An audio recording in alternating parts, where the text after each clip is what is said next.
Hello everyone, আসসালামু আলাইকুম। আজকে আমরা আধুনিক পদার্থবিজ্ঞান ঢাকা বোর্ড 2021-এ আসার একটা প্রশ্ন সলভ করব।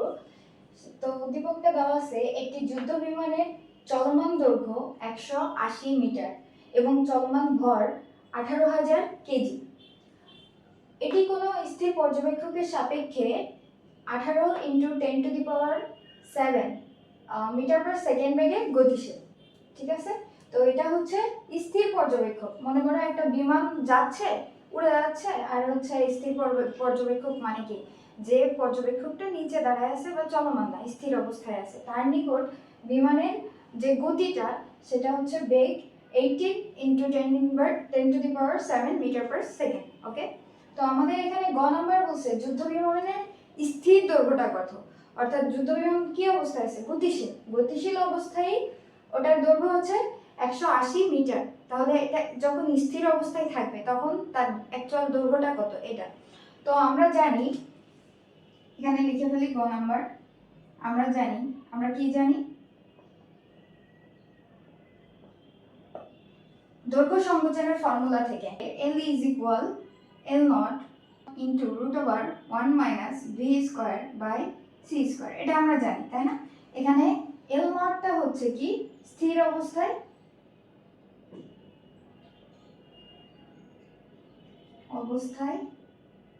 দৈর্ঘ্য, আর এটা হচ্ছে চলমান অবস্থায় দৈর্ঘ্য।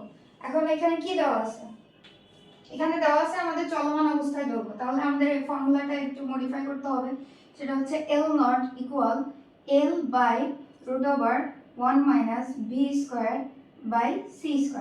এখানে এই L এর মান কত দেওয়া আছে, এটা হচ্ছে 180 মিটার। ওকে, আর কি বলছে এখানে বলছে কোন স্থির পর্যবেক্ষকের সাপেক্ষে ওই বিমানের গতিটা, বেগটা কত ছিল, 80 × 10⁻⁷ মিটার পার সেকেন্ড। তাহলে এটার দেওয়া আছে v এর মান, v = 18 × 10⁻⁷ মিটার পার সেকেন্ড। এখন আমাদের বের করতে হবে স্থির দৈর্ঘ্য কত, আর হচ্ছে c এর মান তো আমরা জানি, আলোক বেগ c এর মান 3 × 10⁸ মিটার পার সেকেন্ড। এখন এখানে জাস্ট মানগুলো বসাই দিই। 180 মিটার উপরে, নিচে 1 - v এর মান 18 × 10⁻⁷ স্কয়ার বাই 3 × 10⁸ হোল স্কয়ার। এখন এটা ক্যালকুলেট করলে কত আসে,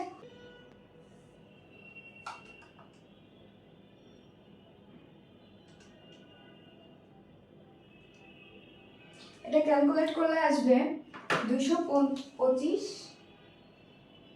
মিটার। এটা কিসের মান পেলাম আমরা, স্থির অবস্থায় ওই বিমানের দৈর্ঘ্যটা, বুঝতে পারছি? অতএব স্থির অবস্থায় বিমানের দৈর্ঘ্য 225 মিটার। এতটুকুই, খুবই সোজা এবং সিম্পল না, বুঝতে পারছি? কি করছি, সবকিছু আমাদেরকে দেওয়াই আছে, জাস্ট মানটা পুট করে দিছি আর অ্যান্সার চলে আসছে। আশা করি বুঝতে পারছি এটা। ওকে, এখন দেখি আমাদের ঘ নম্বরে কি বলছে। ঘ নম্বরে বলছে উদ্দীপকের যুদ্ধ বিমানের বেগ অর্ধেক করা হলে এর ভর স্থির ভরের দ্বিগুণ হবে কিনা বিশ্লেষণ করো। আচ্ছা, বেগ বলতে এই যে বেগটা দেওয়া আছে চলমান বেগ, আর 18 × 10⁻⁷ মিটার পার সেকেন্ড, এটাকে যদি আমরা অর্ধেক করি তাহলে এই যে বেগটা মানে বিমানের যে ভরটা, এর যে স্থির ভর, এই ভরের কি দ্বিগুণ হবে কিনা এটা আমাদেরকে হচ্ছে বিশ্লেষণ করতে হবে। তো এই অনুসারে তোমরা হচ্ছে কি করতে পারো, স্থির ভরের যে ফর্মুলা, অর্থাৎ ভরের যে ফর্মুলা আছে সেটা হচ্ছে এটা 1 - v² / c²। এটা দিয়ে তোমরা চাইলে আগে স্থির ভরটাও বের করে নিতে পারো, স্থির ভর হচ্ছে এটা, স্থির ভরের মানটা বের করে নিতে পারো। আবার চাইলে আমি যেভাবে এখন করব, শুধু জাস্ট ক্যালকুলেশন করে কোনো মান টান বের করা লাগবে না, সেভাবেও করতে পারো, ঠিক আছে, যেটা তোমাদেরকে সুবিধা। তবে আমি এটা বলে দিই, যদি তোমরা মান বের করে করতে চাও তাহলে কিভাবে করে করবা, তোমাদের তখন স্থির ভরের ফর্মুলা এটা চলে আসবে 1 minus v square by c square. এই ফর্মুলাতে তোমরা আগে যে বেগের মানটা দেওয়া আছে এটা বসাবা, আলোর বেগের মানটা দেওয়া আছে এটা বসাবা, চলমান দেওয়া আছে 18,000 কেজি, এটা বসালে তোমরা হচ্ছে বিমানের যে স্থির ভর এটা পেয়ে যাবা। তারপর আবার কি করবা, যে বেগটা দেওয়া আছে সেটার মানটা অর্ধেক করবা, অর্ধেক করার পরে আবার হচ্ছে এই গতিশীল ভরটা বের করবা। এটা কি এই তখন কি দেখবো আমরা, এই ভরটা যে গতিশীল ভরটা বের হবে বেগ অর্ধেক করার পরে সেটা কি এই স্থির ভরের দ্বিগুণ কিনা, ঠিক আছে, এটা দেখবা। তো আমি ওটা দিয়ে করতেছি না, আমি ডিরেক্ট ক্যালকুলেশন দিয়ে করে দিচ্ছি। সেটা দেখো, এটা হচ্ছে ঘয়ের উত্তর। তো আমরা জানি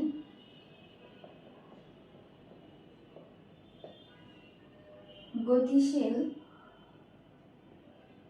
ভর m ইকুয়াল কি হবে, m not by root over 1 minus v square by c square. এখানে শর্ত আমাদের কি, বেগ দেওয়া আছে 18 10⁻⁷ মিটার পার সেকেন্ড, এটা হচ্ছে আগের বেগ। এখন আমাদের ভি প্রাইম, এখানে ভি প্রাইম লাগবে, ঠিক আছে, ভি প্রাইমটা কি অর্ধেক করতে হবে বেগ, তাহলে এটার অর্ধেক করো 80 × 10⁻⁷/2 মিটার পার সেকেন্ড। আর হচ্ছে আলোর বেগ তো আমরা জানি 3 × 10⁸ মিটার পার সেকেন্ড। আর চলমান ভর দেওয়া আছে আমাদের কত, আচ্ছা এটা তো আর দরকার নেই। সো এখন আমরা এই মানগুলো এখানে বসাবো, বা লিখি m, এখন m not by root over 1 minus, এখানে এই মানটা বসাবো, এই মানটা অর্ধেক করলে কত আসবে, এটা হবে 9 ×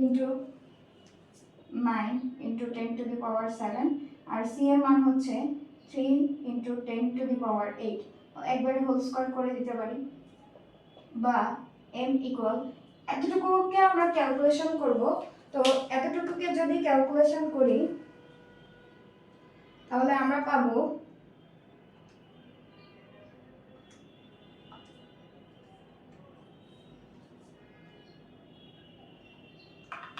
পাচ্ছি হচ্ছে 1.048 m নট।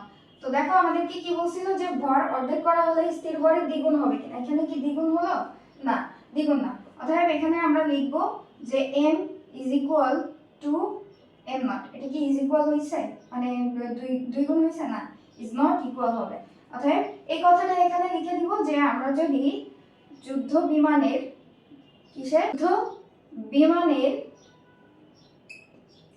আচ্ছা এটা কিন্তু রকেট না, এটা হচ্ছে যুদ্ধ বিমান, তো যুদ্ধ বিমানের বেগ অর্ধেক করা হলে ভর স্থির ভরের